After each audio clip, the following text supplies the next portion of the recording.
Welcome to Jammin' with Jason Mefford, a show where we discuss topics relevant to chief audit executives and professionals in audit, risk, and compliance. We discuss the technical and soft skills needed to navigate the minefields of organizations. You hear best practices and practical advice for helping you advance your career, and we'll even talk about music, mindfulness, and psychology, because we can.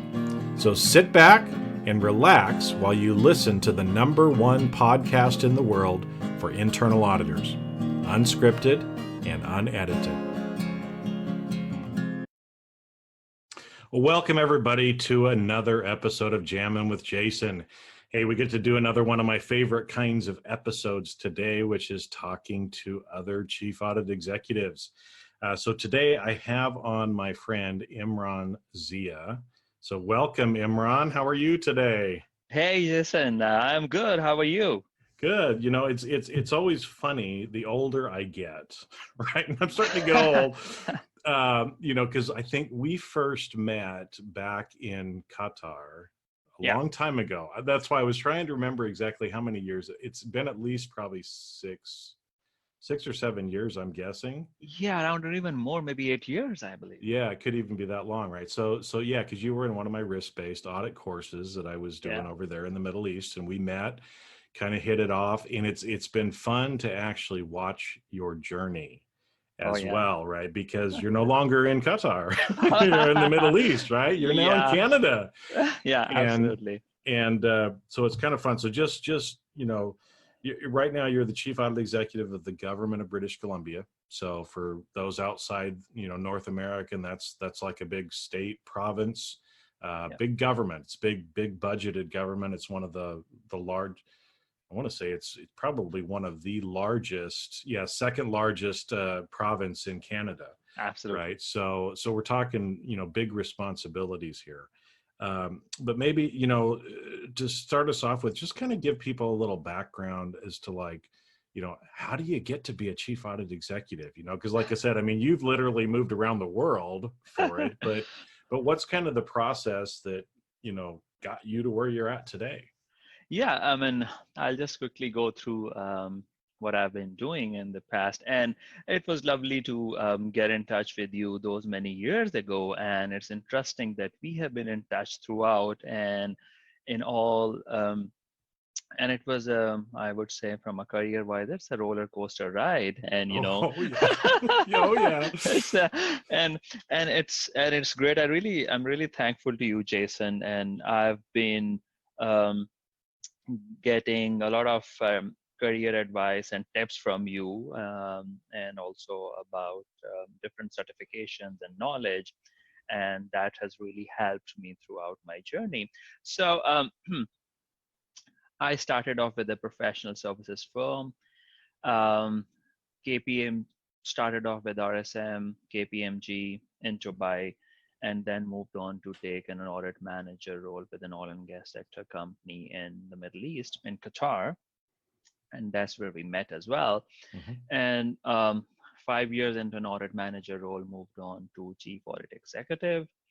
And it was about 10 years span with an oil and gas sector company, and a lot of interesting insights, a lot from a professional perspective as well.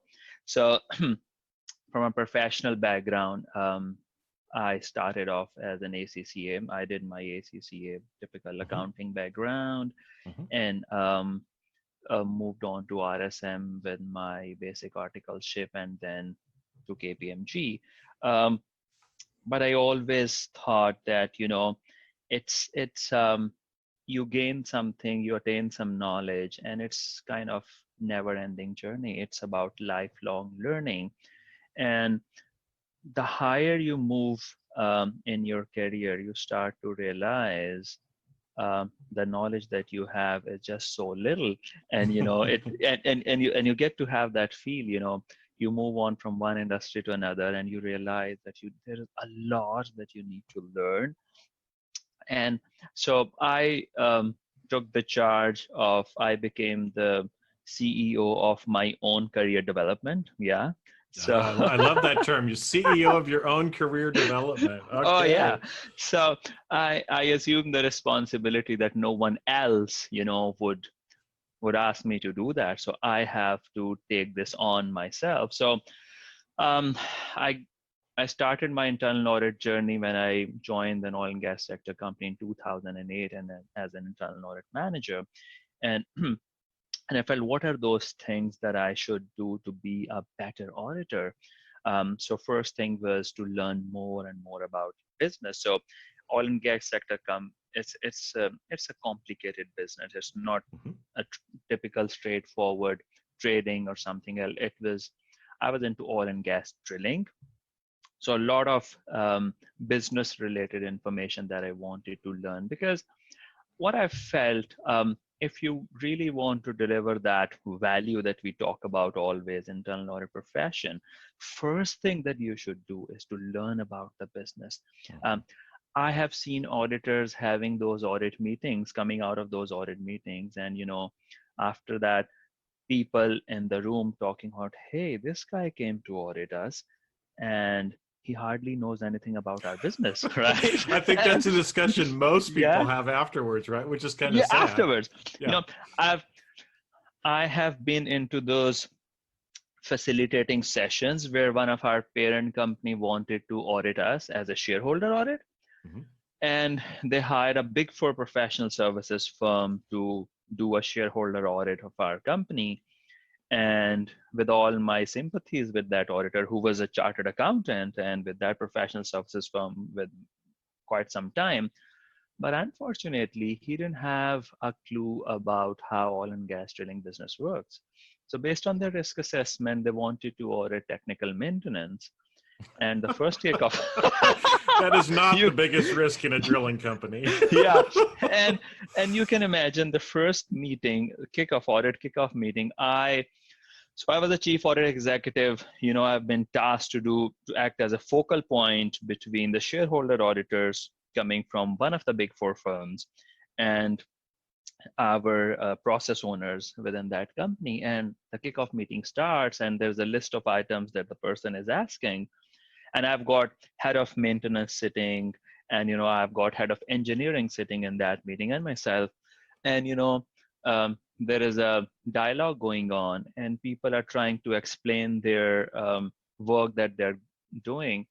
And after that meeting ends, I escort the person back to the main reception, where he says, okay, yeah, I've completed my kickoff meeting, so I'll give you an update as to when we have to start our field work. And so, well, thank you very much. And then I went back to the meeting room to sit with my folks, and he says, you know what? I said, what?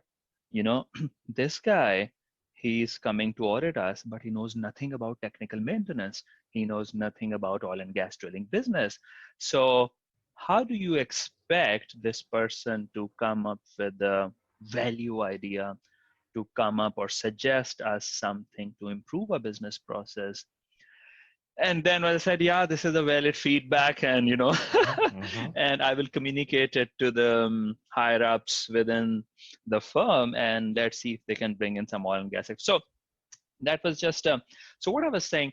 So when I joined the firm, my number one priority was to understand the business itself, so you can talk to them in their own language. Yeah. So rather than going on to those accounting and auditing courses, I wanted to go for an oil and gas drilling course. I actually attended a full 1 week course, 8 hours a day.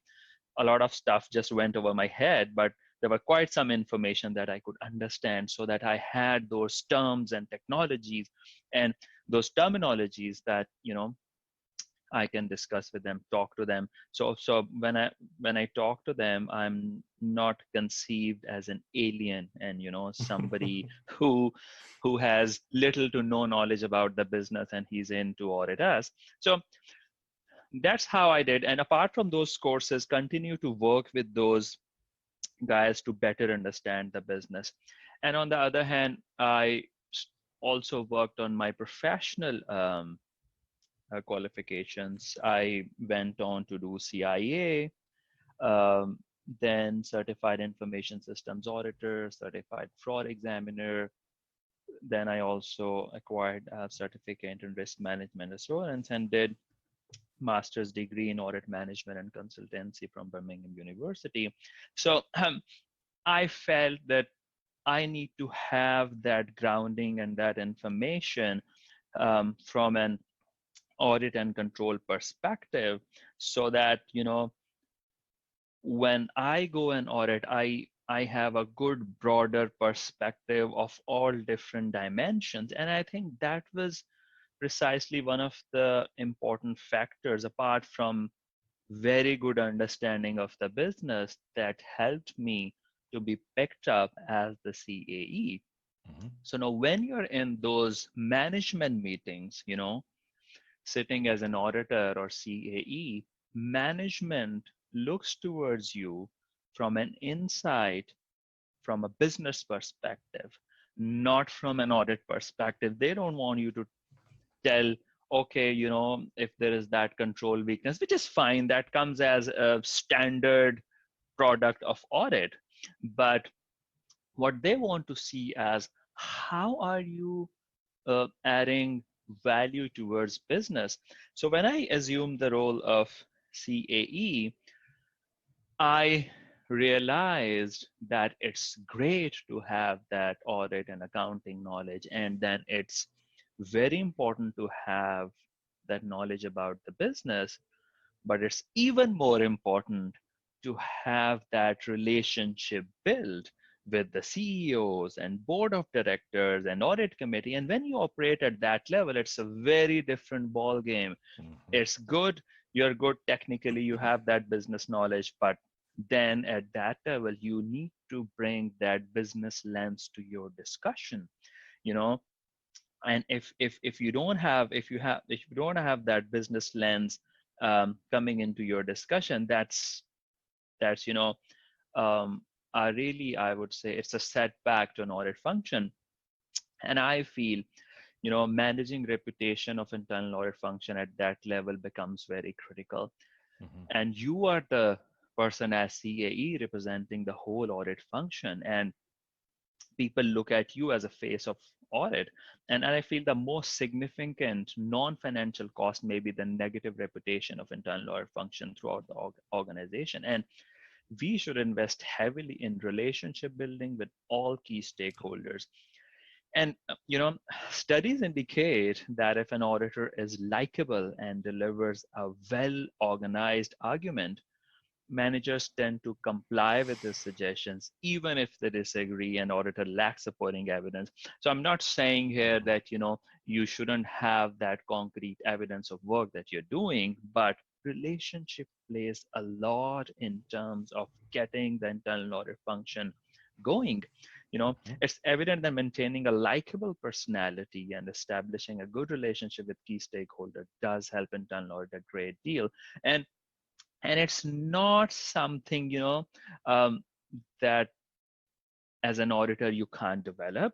Too many people come to the belief that being likable comes from natural unteachable traits that belong only to lucky few, or good Yeah. looking, or somebody very social and incredibly talented. It's easy to fall prey to this misconception, you know but when you actually look into the qualities that general likable people have, about these are like approachability, humility, positivity, we see all these traits are the ones which anyone can develop, and we must focus on developing those traits, as these are important prerequisite of increasing internal audit's influence and persuasiveness. So Yeah. Well, because you just gave us a whole bunch of stuff there. Right?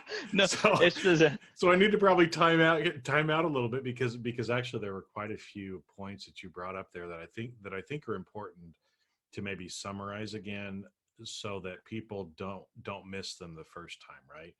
And I think, like you said, building the relationships is something that is very key, and being likable is the first part of that. And so it's interesting that you use that word too, because I was talking with one of my other friends whose uncle is like this uber successful salesperson, and he always told her, he said, Kathy, selling is easy. Here's all it is, right? If people like you, they will see you. And if Absolutely. they trust you, they will buy from you. And so it's like, okay, let's analogize that back to internal audit, right? Hey, Okay. if people like you, then they're going to see you. Hey, Imran, I see you. You're kind of cool. I like you. Right. And then if they trust you, then they're going to want you to help them. Right. And of course, there's a whole bunch of stuff behind what that means. But I think, you bring up that point of sometimes people are afraid and think, oh, to be likable, it's like some natural born thing. No, Yeah. you can learn these things. But the other thing that I've seen some auditors do too is, well, I can't be too likable. I can't be too friendly, because if I am, then impair my independence Oh, yeah. or Yeah. That's an objectivity. And it's interesting like, perspective. no, that's not the case either, right? That you can be that and still, have the objectivity to do the job you need to do. No, I agree with you 100%. I think it's an important perspective, being likable and having to have that great relationship with your peers and with your higher ups does not mean that you would compromise on your independence.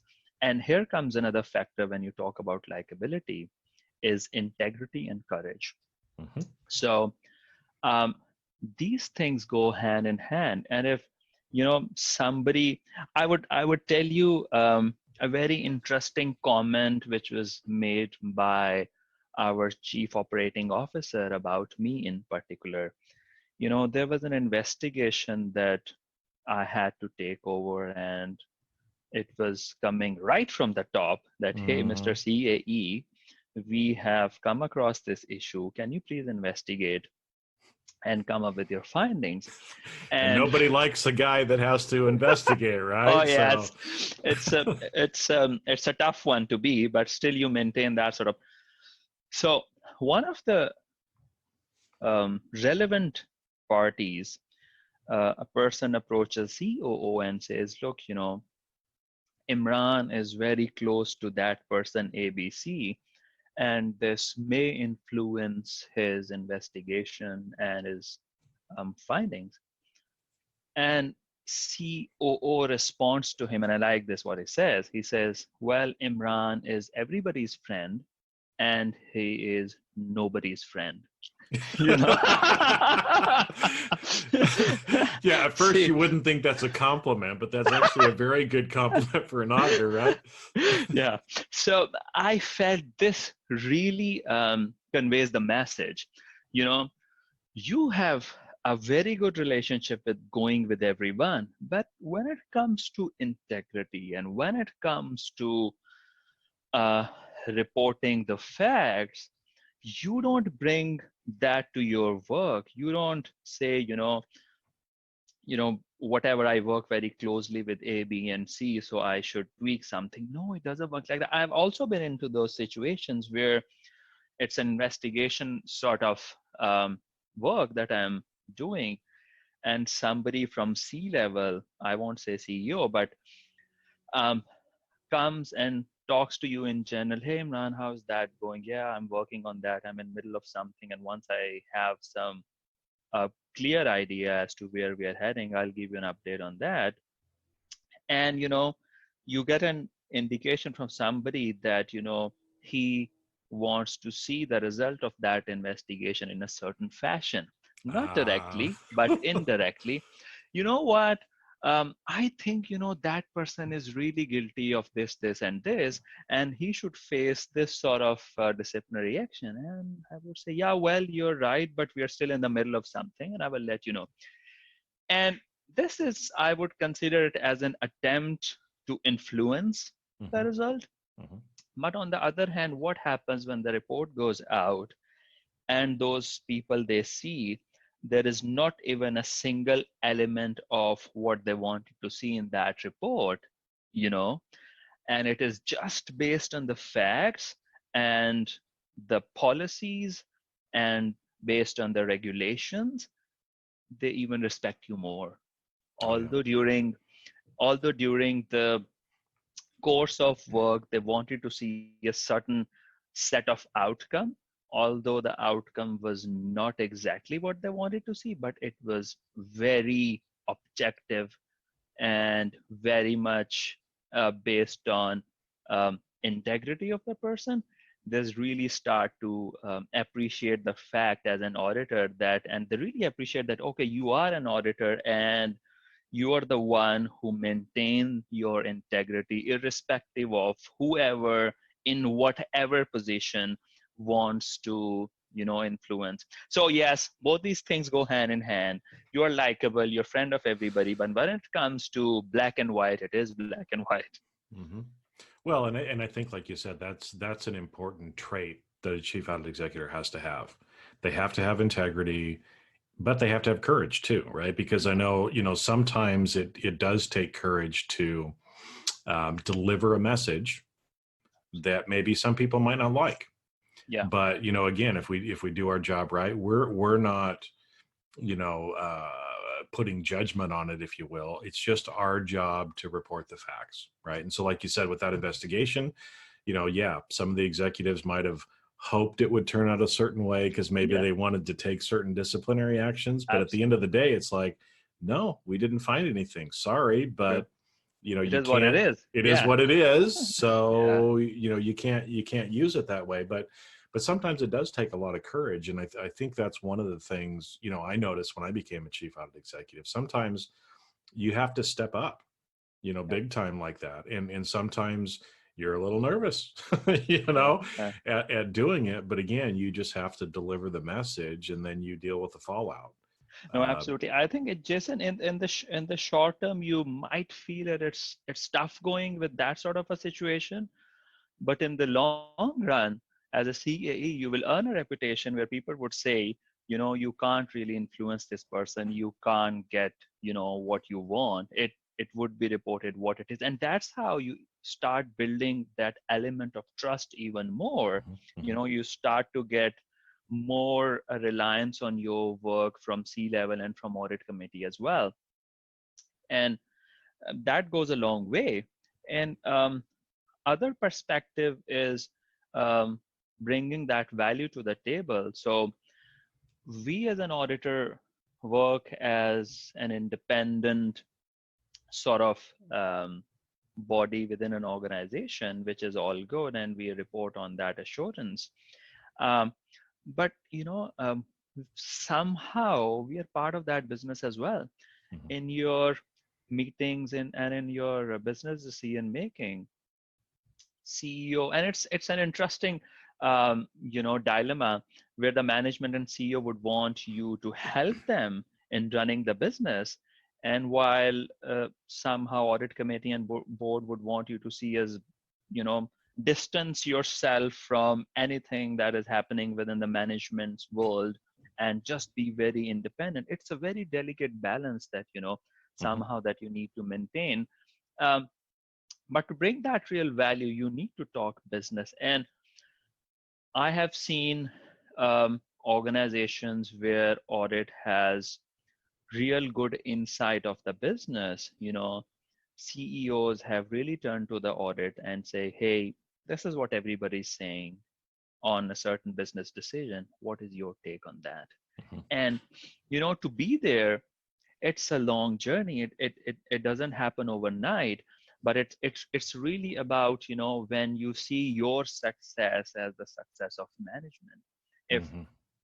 I am the CAE of an organization, and an organization implements a system with insufficient controls or with a lot of control weaknesses, I see as a failure of chief audit executive. On this reflects on me as well. When I had the opportunity to highlight that right at the beginning of this thing happening, I didn't do that, or maybe I was not able to convince the management to do it in a different way. So we do it first at the first time.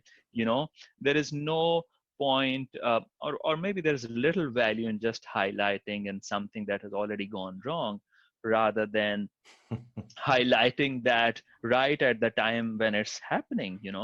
So it's a lot about, that's why the focus is shifting from that typical audit towards real-time assurance. Yeah. And I see the executives and board members really see that value in that sort of real-time assurance, where they want audit function to be involved when the initiatives are actually going on.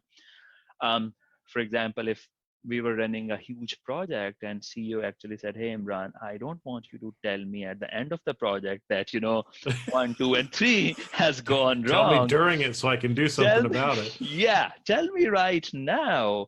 Get involved right away, Mhm. and, tell me how it works." So we then work sort of model more on a materiality based as to what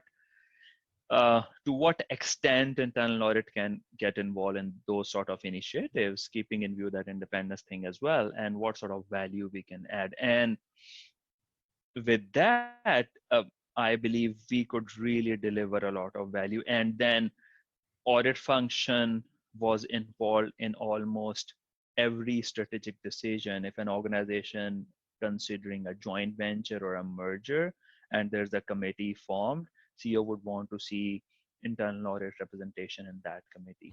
If organization is going through a restructuring or business process re-engineering, CEO would want to hear from the audit team as to what is your take on that. So I believe this really comes when you think from that business perspective and you bring that business mindset and that sort of value, that bigger picture approach to your work. So I believe that is something really, really important for all of us as a chief audit executive. Have that relationship going, deliver that value that business needs to see your success as business success. And if business has done something good, I see one of my KPIs as all the major decision making or all the major success that business has made. What was my contribution as CAE in that? Mhm. If we have entered into a great restructuring exercise, what was CAE or audit's contribution in that business restructuring? If we have done a great joint venture or an acquisition, what was my contribution as CAE? To what extent? What value did I add in that? So I think that perspective brings a lot of value for the management and as well as for board as well. Well, yeah, and I think as we kind of wrap up here, because again, time just kind of starts to get away from me here as we get to talking. But Yeah. I think because again, as you've been talking here this last little bit, I think it's good to kind of just highlight to everybody who's listening, because I think what you're talking about is not what some people are doing, or it's not what some people are thinking. And so I appreciate you actually bringing that up, because I think sometimes I see a hesitation from audit of not wanting to get too involved in the business, or thinking, well, I'm the auditor, I can't be involved, I shouldn't be involved in any of those things. And again, our biggest value is actually being that trusted advisor to management. Well, you've got to develop a relationship with them. You've got to be involved in those projects Absolutely. to be able to help that, because traditionally audit has always been historical looking. Correct. We go in and select a sample of the last year's transactions. Well, honestly, who gives a crap? No, At that absolutely. point, No. from a management perspective, they're like, don't tell me what already happened, Yeah. right? Help me with what I'm currently dealing with or what we're looking at in the future. But I still see this hesitation from a lot of people in the profession of not wanting to jump in. But that's really where you start to develop that trust with the business. So they do come to you and say, hey, we're doing a new merger. Oh, We'd like you absolutely. guys on the team, right? They're never going to come ask you that Yeah. unless you're actually helping them and really providing that value and they trust you. No, absolutely. I take your point. Absolutely. I think this is the way forward for, and whenever we, I've been challenged on this stance that as an auditor, why are you getting involved in these initiatives? You are an independent body and who should stay independent of business, which is good in terms of the book. But when I read my definition of internal auditing by IIA, help to achieve organization's objective, right? That's the purpose of my existence. I don't exist if I don't help them achieve those objectives. And if I bring a report, I've seen audits, a report goes to the CEO, 60, 70 page report, and CEO doesn't want to open it even, and he says, well, I've seen this report, 70-page report. Well, tell me what's in there. Is there anything that I should be worried about from a business perspective? So Well, you don't want to. and that's a really tricky question, right? Because if you're like, no, not really, then they're like, well, That's a why do I crap. have you here, right? Yeah, you have been Or doing this from last couple of months. You wasted time and resources when there is nothing valuable for me as a CEO, right? yeah, So that remains. So that's why I always suggest whenever you're making a recommendation to C-level, bring that filter of business there. Is this observation really important for business, and how? If yes, that um, merits to be in that internal audit report. And if really not, then probably you can work with those process owners to get that sorted out. But for CEO level people and executive level, they really need to know something about their business. And um, getting involved in those initiatives. And I would say being there in the front line. I would give you an example about how you can still help the business without even being doing a typical audit. Now, and we did once. So when we were in when I was working in oil and gas sector company, we formed a workshop because a lot of the major equipment used to go out for a major overhaul, and you know um, an analysis was done, and we realized that building our own workshop, one-time investment, will save us a lot of money going ahead. And business decision was made that okay, we're going to have our own workshop. Workshop was established. We have that all that equipment to do that major overhaul, and we hired some stuff and some maintenance related staff to work in that workshop, which was all good. So internal audit does risk assessment and say, wow, it's a new area with no expertise, comes under internal audit radar, we're going to audit you. So I called head of workshop and I said, hey, we're going to audit you this year and second quarter of the year. So this just a heads up. Our plan has been approved. So just be ready. I'll give you more specific information when I get closer. He said, well, Imran, that's right. You can come and audit me and you will have a real big audit report coming out of that. And because he already knew there were problems, right? yeah. And it says, because there are a lot of, we are just in an infancy stage and we haven't finalized our processes. We don't know how to bill it. We don't have that customer interface developed, and the procedures, how each and every step would follow. But if you want to audit us at this stage, you will have a lot of stuff to be reported. But it's your call. Then I said to him, I asked myself a question: what are we here at? The main purpose is to really help the business to be better managed and be able to provide that assurance to the key stakeholders. So then I said to the head of workshop, and I said, let's do one thing. You develop your policies, procedures, customer interface, and your internal processes, and we will review independently those processes from risk and control perspective, and we'll give you our opinion. So that's what happened. Right from the start of the year, they started working on those things, started refer to internal audit. Hey, what is your take on that? And we gave our feedback. Do this, do that. I see this thing missing in that. Why don't you incorporate this layer or this control and that? So what happened at the end of the year? The processes were improved. Workshop was up and running, delivering great value to the business.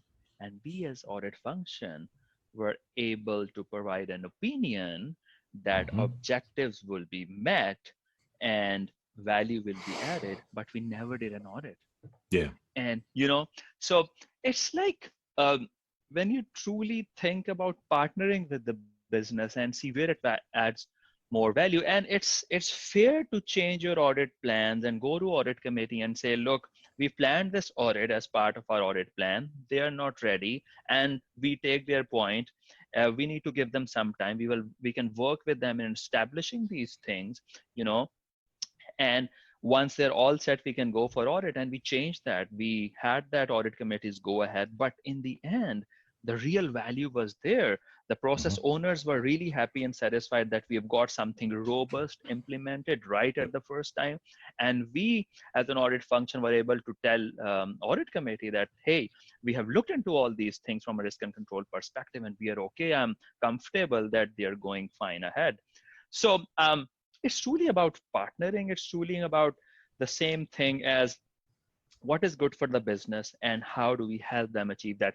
They, you know, you might see a lot of people asking questions about independence and saying that, hey, you're part of the process, how you're going to audit them now, you know.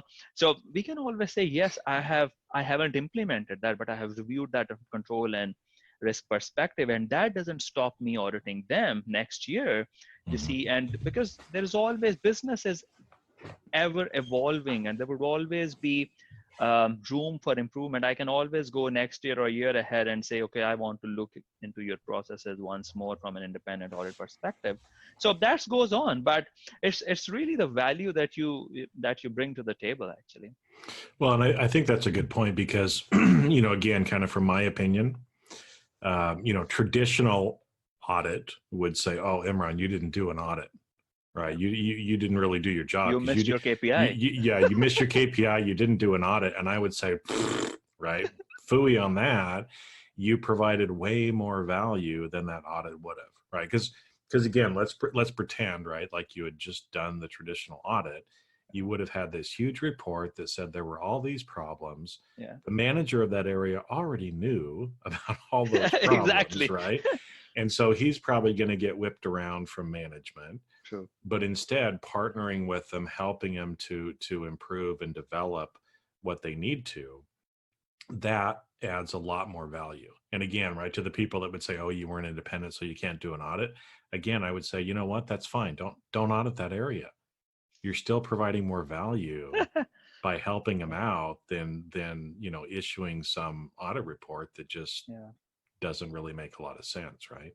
I agree. I think, Jason, we would continue to face this dilemma throughout. I think since the internal audit was born until day, you always have this question about your independence. Hey, you're getting involved in business, and you're crossing that line of independence, which is, I know this is very thin margin between the two, but it's more about adding that value to the business, as that's really people want to see as a role of internal audit moving forward, as more future focused, advising the Yep. management what is more beneficial for the business. And when you maintain that integrity and that objectivity, you're always um, seen as an independent party. And when you have that courage to take that tough decisions, that would clearly portray on your independent stance on whatever business decisions are. So you can demonstrate it with your act. So Mhm. yeah, it's always a tricky business to be in, but yeah, it's an interesting one as well. Well, no, hey, I really appreciate you talking with me. I mean, again, it's like you've given lots of information. So, what I wanted to do is just maybe for 30 seconds or so, kind of give people somewhat of a summary. Because, again, there's a few of these points that you made that I want to make sure that people don't miss, right? So, you know, again, when we first started talking about your career, and obviously, you know, you've got technical stuff, school, certifications, everything else. And I love that term that you're the CEO of your own career development. So I might steal that from you a little bit. Go ahead. But you know, you were developing it on the technical side, but you realized how important it was to really understand the business, and spent a lot of time actually learning about what your company did and the different aspects to it. And again, you know, kudos to you, because I don't see a lot of auditors doing that, and that is one of the biggest things that we have to do if Yeah. we're going to be relevant. If you don't really understand your company or the business that they're doing, you're a great auditor and that's fabulous, but you'll never be a trusted advisor. if you don't understand the business, if you're not likable, Oh, yeah. right? Because we talked about likability. If people don't like you and if people don't trust you, then hey, you know what? It doesn't matter. And that likability and trust comes from developing the relationship, spending more time, maybe understanding. And again, you may feel like, well, I'm not putting out as many audit reports as I need to. It's like that doesn't even matter, right? I mean, I remember a time, one of the companies that I worked for before, we had a huge chemical division. Uh-huh. Well, I went through, high school, college, and graduate degree, never taking chemistry. Okay. And so here I am, one of our major divisions is a chemical company. So I had to understand the business. I sat down with some of the guys that were PhDs and chemical engineers. Wow. And for 2 or 3 days, they just taught me, I understood the periodic table elements and, the chemical reactions, but they actually explained to me the chemical reactions and why the factory was set up the way it was, what we were trying to do throughout the whole process. Now we could understand a lot better on how to actually do that. So don't be afraid to take the time to develop the relationships and understand the business better, because when you do finally get to auditing, it's going to make you a lot better. No, and again, I think that's kind of shown in your career path as well, because you focused on more than just your technical skills. Look at where you are, man. Thanks very much. Thanks, Jason. No, I really appreciate your your advice throughout, and I really appreciate the way you're helping the profession as well in all different perspectives. I do follow you, your thought leadership, your articles, and I've attended your training sessions as well. Fantabulous. Fantabulous. I love that. I might have to steal that word from you too. Well, hey, thanks again, my friend. It was good to reconnect and get to talk to you. And like I said, I'm grateful for you taking the time, because what you shared today is going to help a lot of other people as well. Thanks very much, Jason. Have a great day ahead, and thank you for giving me this opportunity to share this with you. All right, you're welcome. We'll talk to you later. Thank you. Bye-bye. And that's a wrap. Thanks for listening to today's episode of Jamming with Jason. Keep on rocking in the audit world. Have a great rest of your day, and I'll catch you later on the next show. If you'd like to earn continuing professional education for listening to today's episode, head on over to C-Risk Academy at ondemand.criskacademy.com. And that's C as in the letter C, riskacademy.com. Not only do you get a CPE certificate, but you also will have access to the video version of today's show. The views and opinions expressed on this show are that of the individuals and not of their respective organizations.